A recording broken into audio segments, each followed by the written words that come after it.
Yo, what up? I hated my job. So one day I walked in, told them to kiss my black ass, burnt that bridge all the way down. I don't recommend you do that. But now I co-own a network of businesses. We do 8 million in revenue. And I want to talk about some of the most important things I did to make that happen.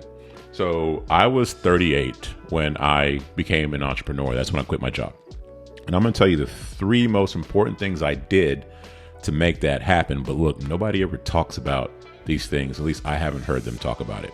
So let's get cracking. Number 1, here is how I solved my lack of time problem.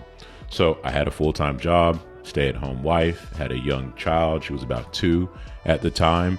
And between all those responsibilities, it was hard to find time to work on my business. It felt impossible. I just didn't have the time. So here's what I did. Here's the cold hard truth. I was lying to myself. I was flat out lying to myself. I had time, but I wasn't using it wisely. I was watching shows. I was watching movies, playing video games, sleeping in.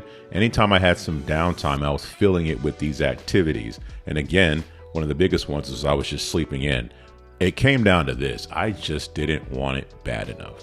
I didn't want it bad enough. And one day I realized that if I want something different, I need to do something different. I'm not going to gain something without some sort of sacrifice. And so in this case, I sacrificed those entertainment luxuries. When I wanted it bad enough, I said, you know what? No TV, no shows, no video games. I'm going to wake up at this time every day. And I took it serious. And guess what?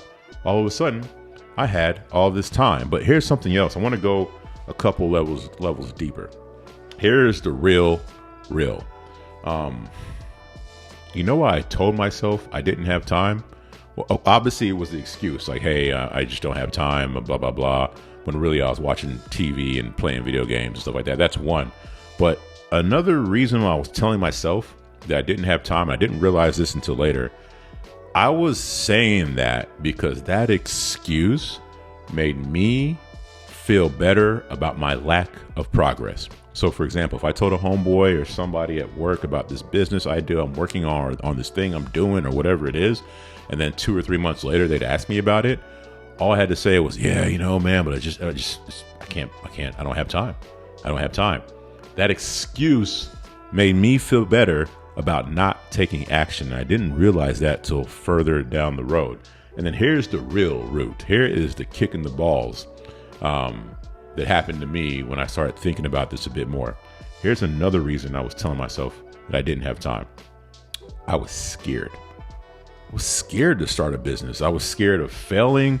I was scared of what my family would say about me, what my friends would say about me.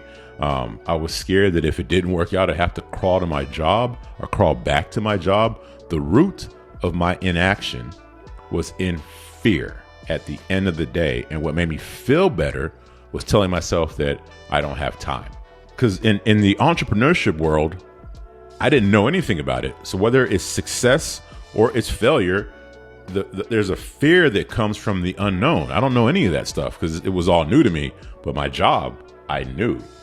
It was the devil I knew. So with the job, it was easier and more comfortable to just complain about it than it was to step out into the unknown and possibly fail or even succeed.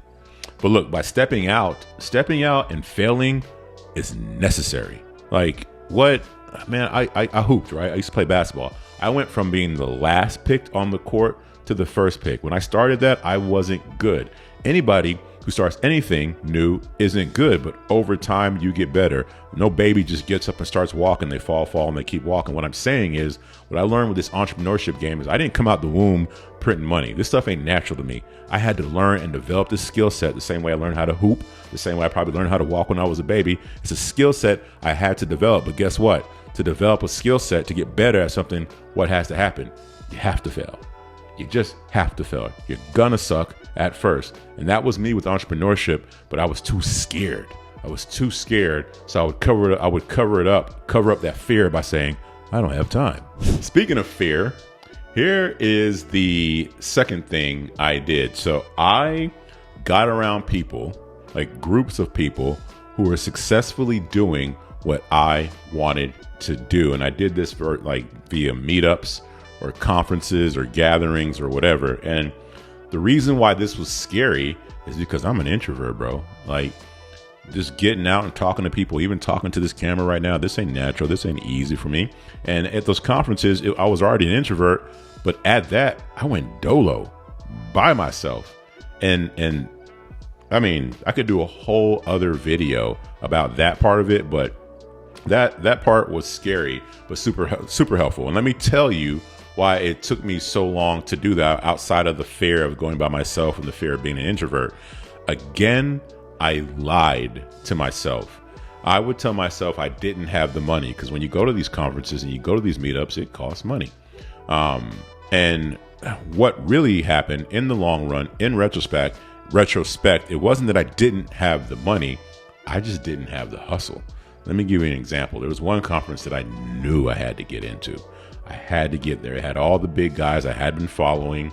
It was a smaller conference too, so I knew for a fact that I would just naturally run into these guys and have the opportunity to ask questions. I had to get into the room. Guess what? Tickets were $3,000. I didn't have $3,000, but I needed to get into the room, and it was like something clicked. So what I do? I reached out to the main guy running that conference, and I said, "Hey man, I will work for free and I will outwork anybody that you're even paying." Eventually, after me being persistent, he said yes. And I showed up, and what did I do? I worked for free and I outworked everybody in there. Now guess what happened? By doing that, by working the event, I got closer to the head guy than I would have if I would have paid the $3,000. Think about it. I paid the $3,000. I'm just another attendee in the crowd. But if I'm working, I'm backstage. I'm talking to the guy. I'm taking orders. I'm developing a relationship. And by doing that, I got closer to the main guy, and I got closer to the main guy because I stood out, and I stood out because I was out working everybody. And by working for free, I gained a friendship with the head guy that literally opened doors for me down the road. So when I was finding a way to get into specific rooms, it changed the game. When I let the excuse go that, oh, I have this going on, or I have that going on, or I don't have money, when I just got determined to find a way to get into specific rooms, again, everything changed. And in the business world, it is what you know. You have to know your stuff, but it is also who you know. And going to these conferences helped me with that. So speaking of who you know, the third thing I did was I partnered up with somebody who was already successful. And I bet you'll never guess where I met this successful person. At a conference. Partnering up with somebody who was successful did two things for me. One, it decreased the learning curve. And then two, it increased my chances of success. Look, I was in my late 30s. I had a stay-at-home wife, had a young child. I had bills, man. This stuff was scary. It was scary to take a risk with all these responsibilities on my shoulder. And the real concerns of, having to provide, those are legitimate concerns. But also what I was scared of is, again, failure. If I failed, what would my wife think about me? What would my in-laws think about me? What would they say? Would they judge me? And guess what?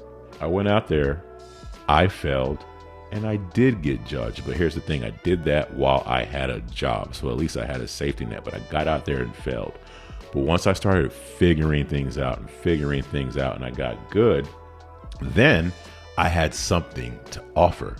And now when I have a skill set to offer, I could find a partner and, hey, I'll take my skill set. You have your skill set. Let's come together and build something. Partnering up with the right person mitigated failure and increased my chances of success. And once that happened, then I was able to leave my 9-to-5. Hey, look, if I could go back in time and give myself advice, I would say the three things I just told you. Hey, go maximize your time, go to conferences, partner with somebody once you have skills to offer. I would say that.